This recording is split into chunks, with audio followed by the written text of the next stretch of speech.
Peace, beloveds. What a wonderful weekend. You all showed up and showed out.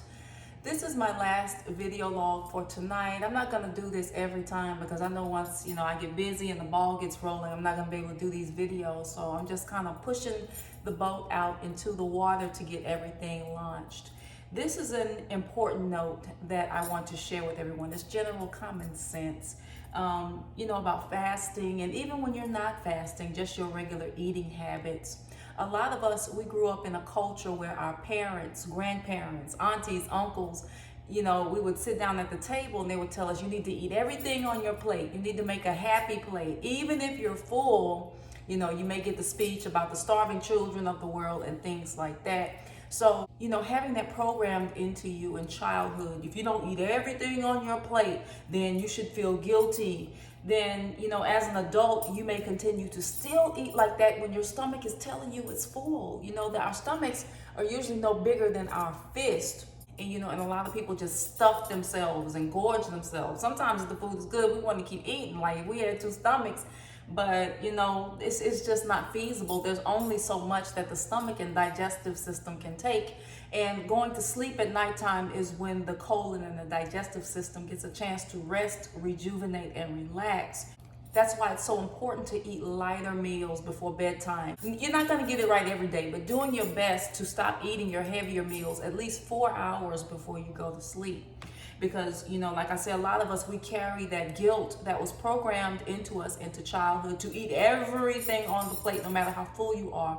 But during this process for the next 21 days, I want you, if you have this issue of feeling guilty if you don't eat everything, first of all, portion control, because now that we're adults, we can control our portions.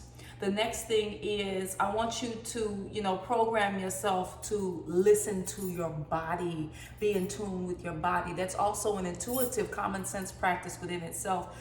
How does your body feel when you're eating too much? Do you feel like you want to throw up? Is it coming back up in your esophagus? Are you feeling a fiery feeling in your throat? Is your stomach feeling tight?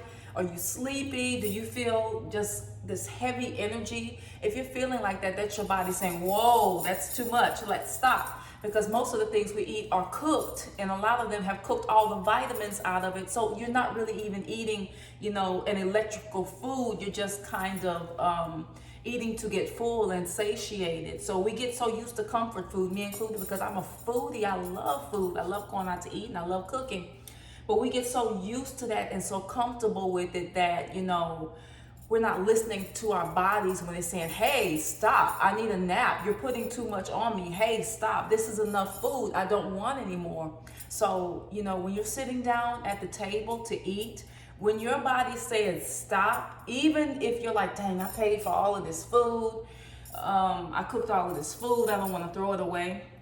I'm not saying be wasteful, but do your best to cook in moderation if you know you're going to get full quick, because as soon as you start to fast, your body is going to go through the process to where it's going to eat less and you're going to require less. And when you come off the fast, your appetite is going to be different for at least a week or two. So start training yourself to stop. Even after the fast is over, as a lifestyle, we have to learn to train and retrain ourselves to stop when the body says stop, no matter if we feel guilty of having all of this expensive food on our plate. Another thing is too, the easiest time to start a fast and have all this enthusiasm, I want to join the group and this and that, is right at the beginning. Let me tell you, the hardest part of a fast is once you're in it and you're on Grubhub and you're looking for smoothies and you're seeing all these tacos and burgers and french fries and things like that. I still eat french fries in the early part of the day in moderation, but I digress. But you're seeing all of this decadent food, and then you're scrolling on social media and you're seeing cupcakes and all of this and that, and it's so freaking tempting. So that's a difficult part, to see other people eating food. And if you're the only one in your house and you have family or you have children, they're not going to eat, rabbit food. They're going to eat their usual food. So smelling that food, it can cause you to go into relapse on your fast. So be careful of that. Make sure you fill up on a lot of water to kind of fill up that empty space and that craving in your stomach. Smoothies and raw honey can take care of a sugar addiction if you want to add some to a beverage that you are making. And be prepared.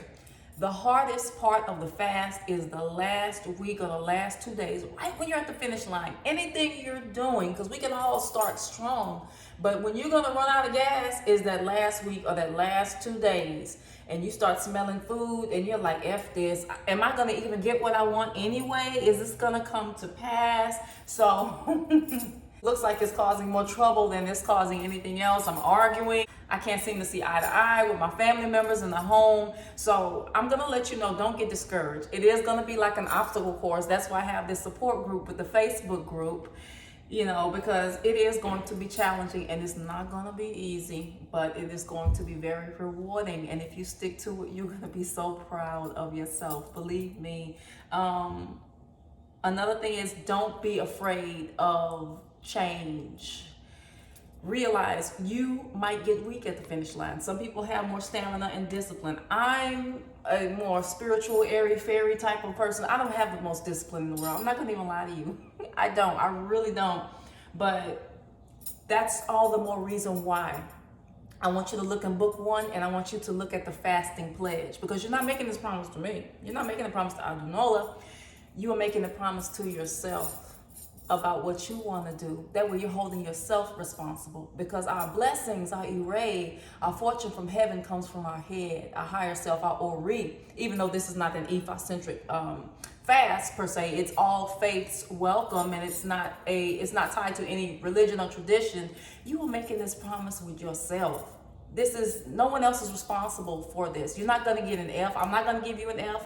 Nobody's gonna give you an F or have a hell to put you in if you break the fast. So this is between you and yourself.